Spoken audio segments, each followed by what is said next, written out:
മഹാരാഷ്ട്രയെ സംബന്ധിച്ചാണ് ഏറ്റവും കൂടുതൽ ആശങ്ക. മഹാരാഷ്ട്രയിൽ രണ്ട് പ്രധാനപ്പെട്ട നേതാക്കൾ ശരത് പവാറും ഉദ്ധവ് താക്കറെയും ഈ രണ്ടുപേരുടെയും ഒപ്പമാണോ അവരുടെ രണ്ടുപേരുടെയും പാർട്ടികൾ നിൽക്കുന്നത്, അതോ അവരിൽ നിന്ന് വേർവിട്ടു പോയ അജിത് പവാറിനൊപ്പമാണോ NCPയിലെ കൂടുതൽ ആളുകൾ നിൽക്കുന്നത്, അതോ ഷിൻഡയ്ക്കൊപ്പമാണോ ശിവസേനയിലെ കൂടുതൽ ആളുകൾ നിൽക്കുന്നത്?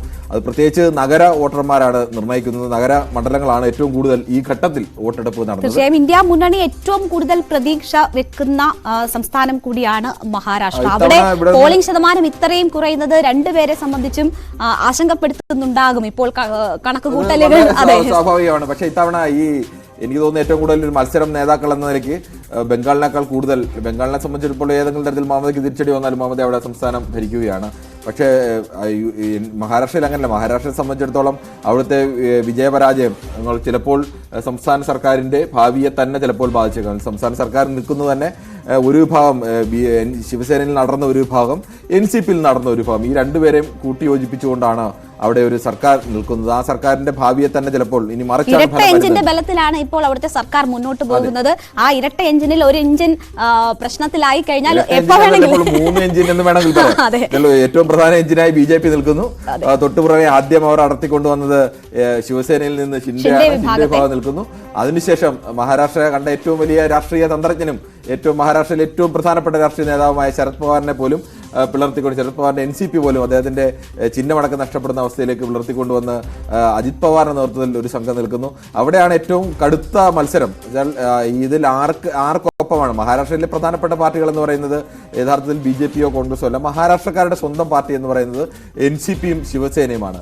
NCPയിലും ശിവസേനയിലും ആർക്കാണ് ഏറ്റവും കൂടുതൽ കരുത്തുണ്ട് എന്ന് തെളിയിക്കേണ്ടത്. പ്രത്യേകിച്ച് ഈ നഗര വോട്ടർമാർ എന്നൊക്കെ പറയുന്നത് ശിവസേനയ്ക്ക് ഒരു കാലത്ത് ശിവസേനയുടെ ഏറ്റവും വലിയ ശക്തി കേന്ദ്രങ്ങളായിരുന്നു ഈ മുംബൈ എന്ന് പറയുന്നത്. മുംബൈ ആ പാർട്ടികളുടെ അണികൾക്കിടയിൽ അത് മാത്രമല്ല ഒരു പ്രാദേശിക വികാരം കൂടി ഉള്ള ഇടമാണ്. അവിടെ ഇപ്പോൾ ഉണ്ടായിട്ടുള്ള ഈ രാഷ്ട്രീയ ചേരിതിരിവുകൾ ഒക്കെ വലിയ രീതിയിൽ നെഗറ്റീവ് ഇമ്പാക്ട് കൂടി ഉണ്ടാക്കിയിട്ടുണ്ട് എന്ന തരത്തിൽ ജനങ്ങൾക്ക് ഇത്തരത്തിൽ വോട്ടിംഗ് ശതമാനം ഉയരാത്തതിന് ഒരു കാരണം ഒന്നുകിൽ ജനങ്ങൾക്ക് ഈ രാഷ്ട്രീയ ചേരിതിരിവുകളിൽ മടുപ്പ് തോന്നിയിട്ടുണ്ട്. പോരും അല്ലെങ്കിൽ അവർ ജയിപ്പിച്ചവർ നിരന്തരം മുന്നണികൾ മാറുന്നു, പിളർപ്പുകൾ ഉണ്ടാകുന്നു. അതിൽ ജനങ്ങൾ വല്ലാതെ അസ്വസ്ഥരാണ്. ഞങ്ങൾ ഇതിൽ പ്രതികരിക്കാനില്ല എന്നൊരു നിലപാടിലേക്ക് ജനങ്ങൾ എത്തുന്നു എന്ന് വേണം കണക്കാക്കാൻ. എന്തായാലും മഹാരാഷ്ട്രയുടെ രാഷ്ട്രീയം കൂടുതൽ പറയുന്നതിന് മുമ്പ് കുറച്ച് വർണ്ണ ശബളമായ കാഴ്ചകൾ കൂടി കാണാം നമുക്ക്. ഇന്ന് മഹാരാഷ്ട്രയിലെ ഏറ്റവും നഗര കേന്ദ്രീകൃതമായ പ്രദേശങ്ങൾ കേന്ദ്രീകരിച്ചായിരുന്നു വോട്ടിംഗ് നടന്നത്. അതുകൊണ്ട് തന്നെ ബോളിവുഡ് താരങ്ങൾ, ക്രിക്കറ്റ് താരങ്ങൾ ഉൾപ്പെടെയുള്ളവർ ഇന്ന് വോട്ട് രേഖപ്പെടുത്തുന്നത് കണ്ടു. മുൻ ക്രിക്കറ്റ് താരം സച്ചിനും രാജ്നാഥ് സിംഗ് വോട്ട് ചെയ്യുന്നതിന്റെ ദൃശ്യങ്ങളാണ് ഇപ്പോൾ വരുന്നത്. വാജ്പേയിയൊക്കെ ദീർഘകാലം പ്രതികരിച്ച മണ്ഡലമാണ് ലക്നൗ. UPയെ സംബന്ധിച്ചിടത്തോളം UPയിൽ നേരത്തെ തന്നെ BJPക്ക് വലിയ ശക്തിയുള്ള, BJP ഇന്ത്യയിൽ വലിയ ശക്തിയായി മാറുന്നതിനൊക്കെ എത്രയോ മുമ്പ് തന്നെ അവിടെ BJPക്ക് ശക്തി ഉള്ള സ്ഥലമായിരുന്നു ലക്നൗ എന്ന് പറയുന്നത്. ലക്നൗ സിറ്റി അത്രത്തോളം ശക്തി BJPക്ക് നേരത്തെ തന്നെ ഉണ്ട്. വാജ്പേയിയെ പോലെ ഒരു പ്രധാനപ്പെട്ട നേതാവ് 4 or 5 തവണ തുടർച്ചയായി വിജയിച്ച മണ്ഡലമാണ് ലക്നൗ എന്ന് ഓർക്കണം. അവിടെയാണ് രാജ്നാഥ് സിംഗിനെ പോലെ UPയുടെ സ്വന്തം നേതാവ്. ഇത് സ്മൃതി ഇറാനി ഏതായാലും വിജയം ആവർത്തിക്കാൻ സ്മൃതി ഇറാനി ഉണ്ട്. സ്മൃതി ഇറാനിയെ ഇത്തവണ എന്തായാലും വീഴ്ത്തുമെന്ന് തന്നെയാണ്. 5ാം ഘട്ടത്തിൽ ഇന്ന് രാഹുൽ ഗാന്ധി പറഞ്ഞ കാര്യങ്ങൾ വളരെ പ്രധാനപ്പെട്ടതാണ്. ഭയപ്പെടുത്തി വോട്ട് ചെയ്യിപ്പിക്കുന്നു എന്ന ഒരു പരാമർശമാണ് രാഹുൽ ഗാന്ധിയുടെ ഭാഗത്തു നിന്നും വന്നിരിക്കുന്നത്. അപ്പോൾ ജനങ്ങളെ ആരോ ഭയപ്പെടുത്തുന്നു, അങ്ങനെ വോട്ട് ചെയ്യാൻ ശ്രമം നടക്കുന്നു എന്ന് പറയുമ്പോൾ എന്താണ് രാഹുൽ ഉദ്ദേശിക്കുന്നത് എന്നത് കൂടി. ഒരു പരാജയം മുന്നിൽ കാണുന്ന, ഇതുവരെ വലിയ ആത്മവിശ്വാസം പറഞ്ഞുകൊണ്ടിരുന്ന രാഹുലിന്റെ ഭാഗത്ത് നിന്ന് 5ാം ഘട്ടം കഴിയുമ്പോൾ ഭയപ്പെടുത്തി വോട്ട്. ഞാൻ നേരത്തെ പറഞ്ഞ കാര്യം, സച്ചിൻ തെണ്ടുൽക്കർ മകൻ അജിത്തിനൊപ്പം അർജുനൊപ്പം എത്തിയാണ് വോട്ട് രേഖപ്പെടുത്തിയത്. അതിനുശേഷം മാധ്യമങ്ങളെ അദ്ദേഹം വിരൽ ഉയർത്തി കാണിക്കുന്നതാണ് നമ്മൾ കണ്ടത്. ഇന്ത്യൻ സിറ്റിസൺ ആയ ശേഷം അക്ഷയ് കുമാർ ആദ്യം ഇന്ന് വോട്ട് രേഖപ്പെടുത്തി. വോട്ട് ചെയ്ത ശേഷം അക്ഷയ് ലണ്ടനിലേക്ക് തന്നെ പറക്കുകയും ചെയ്തു. ഇന്ത്യ കൂടുതൽ ഡെവലപ്ഡ് ആയിട്ടുള്ള നേഷനായി കാണാനാണ് താൻ ആഗ്രഹിക്കുന്നത്, അതിന് ജനങ്ങൾ വോട്ട് ചെയ്യും എന്നതാണ് അക്ഷയ് പറഞ്ഞത്. ദീപിക പദുക്കോൺ രൺവീർ സിംഗിനൊപ്പം എത്തി വോട്ട് രേഖപ്പെടുത്തി. അമ്മയാകാൻ പോകുന്ന സന്തോഷത്തിനിടയിലാണ് ദീപിക എത്തിയത്. കരീന കപൂർ, സൈഫ് അലി ഖാനും ആയിട്ട് ഒപ്പം എത്തിയാണ് വോട്ട് രേഖപ്പെടുത്തിയത്. ധർമ്മേന്ദ്ര, തബു, വിദ്യാബാലൻ, ജാൻവി കപൂർ, ഷാഹിദ് കപൂർ, ഫർഹാൻ അക്തർ, സന്യ മൽഹോത്ര, സംവിധായിക സോയ അക്തർ തുടങ്ങിയവർ വോട്ട് രേഖപ്പെടുത്തി. ഒപ്പം തന്നെ വ്യവസായ പ്രമുഖർ ഉൾപ്പെടെയുള്ളവർ വോട്ട് രേഖപ്പെടുത്തി.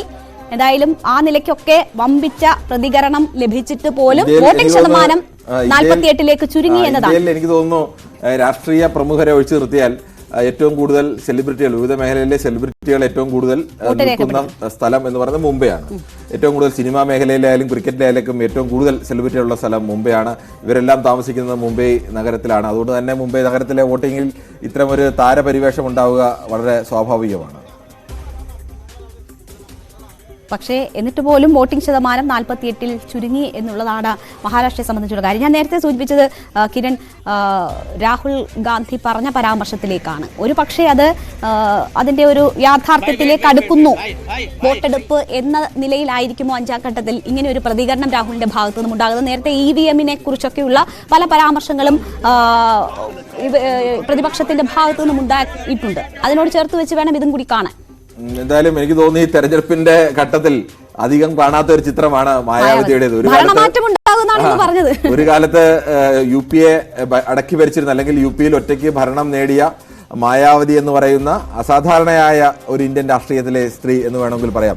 മറ്റ് സ്ത്രീ നേതാക്കളെ ആരെയും പോലെയല്ല, ഏറ്റവും സാധാരണമായ ഒരു കുടുംബത്തിൽ ജനിച്ചു വളർന്ന്, അതും അവിടുത്തെ ഒരു ദളിത് കുടുംബത്തിൽ ജനിച്ചു വളർന്ന് ഒറ്റയ്ക്ക് ഫൈറ്റ് ചെയ്ത് കാൻഷിറാം എന്നൊരു നേതാവ് കണ്ടെത്തി മുന്നിൽ വന്ന് UP-യിലെ കടുത്ത ജാതി രാഷ്ട്രീയമുള്ള ഒരു സ്ഥലത്ത് അവിടുത്തെ ജാതി രാഷ്ട്രീയത്തിന്റെ ഇക്വേഷനുകൾ കൃത്യമായി പഠിച്ച് അത് ഏറ്റവും ഫലപ്രദമായി ഉപയോഗിച്ചത്. എന്നാൽ ദളിത് രാഷ്ട്രീയത്തിനോടൊപ്പം തന്നെ ബ്രാഹ്മൺ രാഷ്ട്രീയത്തെയും കൂട്ടിയോജിപ്പിച്ചുകൊണ്ട് Dalit vote plus Brahmin vote നേടിക്കഴിഞ്ഞാൽ UP-യിൽ ജയിക്കാൻ കഴിയും എന്നുള്ള ഒരു തെളിയിച്ച ഒരു നേതാവ് കൂടിയാണ് മായാവതി. പക്ഷേ എന്തുകൊണ്ടോ കഴിഞ്ഞ കേസുകളുമൊക്കെയായി ബന്ധപ്പെട്ട് മായാവതി നേതാവിൽ അങ്ങനെ സെക്കൻഡ് ലെയർ ലീഡർമാരുടെ അഭാവവും അങ്ങനെയൊക്കെ ബന്ധപ്പെട്ട് അവർ കഴിഞ്ഞ കുറേ കാലമായി നിശബ്ദതയിലാണ്. ഇത്തവണയും കഴിഞ്ഞ തവണ 10 ലോക്സഭാ സീറ്റുകൾ UP-യിൽ നിന്ന് നേടിയതാണെന്ന് ആലോചിക്കണം.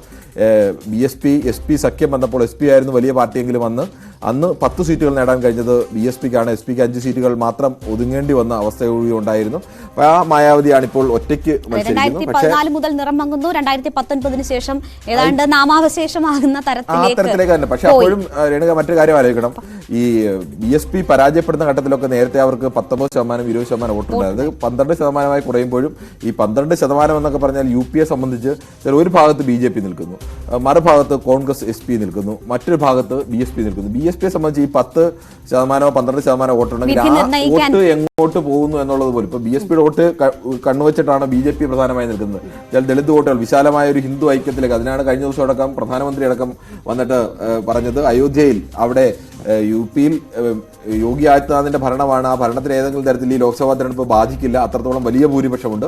പക്ഷേ അവിടെ SP-യും കോൺഗ്രസുമാണ് ജയിക്കുന്നതെങ്കിൽ ബുൾഡോസർ ഉപയോഗിച്ചുകൊണ്ട് അവർ ഈ അയോധ്യയിലെ രാമക്ഷേത്രം തകർക്കുമെന്ന് ഒരു പ്രധാനമന്ത്രി തന്നെ വന്ന് പറയുന്നു. അസാധാരണമായ രീതിയിലാണ്. ഇന്ത്യൻ പ്രധാനമന്ത്രിമാരും ഈ തരത്തിൽ പ്രതികരിച്ചിട്ടില്ല.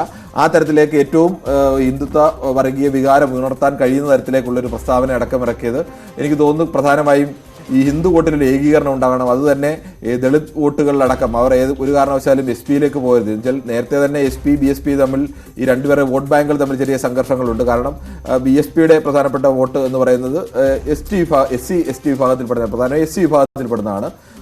SP-യുടെ വോട്ടാണെങ്കിൽ പ്രധാനമായും യാദവ് OBC മുസ്ലിം വോട്ടുകളാണ്. പ്രധാനമായും ഈ നേരിട്ട് സംഘർഷം വരുന്നത് ഒരിക്കലും ദളിത് വിഭാഗങ്ങൾ ജോലിയെടുക്കുന്നത്, മഹാഭൂരിപക്ഷം പേരും തൊഴിലെടുക്കുന്നത് ഈ OBC വിഭാഗത്തിൽപ്പെടുന്ന യാദവരുടെയോ അല്ലെങ്കിൽ ജാട്ടുകളുടെയോ ഒക്കെ കൃഷിയിടങ്ങളിലൊക്കെയാണ്. അതുകൊണ്ട് നേരിട്ട് അവർ തമ്മിലാണ് സംഘർഷം വരുന്നത്. അങ്ങനെ ഏതെങ്കിലും തരത്തിൽ കൃഷിഭൂമിയുടെ ഓണർമാരോ അല്ലെങ്കിൽ വ്യവസായം നടത്തുന്നവരോ അല്ല ബ്രാഹ്മൺ വിഭാഗത്തിൽപ്പെടുന്നവർ. അതുകൊണ്ട് തന്നെ ബ്രാഹ്മൺ വിഭാഗവും ദളിത് വിഭാഗവും തമ്മിൽ അങ്ങനെ സംഘർഷം വരുന്നില്ല. ആ സംഘർഷം വീണ്ടും ഓർമ്മപ്പെടുത്തിക്കൊണ്ട് ഒരു കാരണവശാലും SP വരുന്ന ഒരവസ്ഥ ഉണ്ടാവരുത്. SP വരുന്ന ഒരവസ്ഥ ഉണ്ടായാൽ അവിടെ അയോധ്യയിലെ ക്ഷേത്രം പോലും സുരക്ഷിതമല്ല, അവിടെ ബുൾഡോസർ കയറ്റും എന്നൊക്കെ ഒരു പ്രധാനമന്ത്രി പറയുന്നത് പ്രധാനമായും ഈ BSP-യുടെ അടക്കം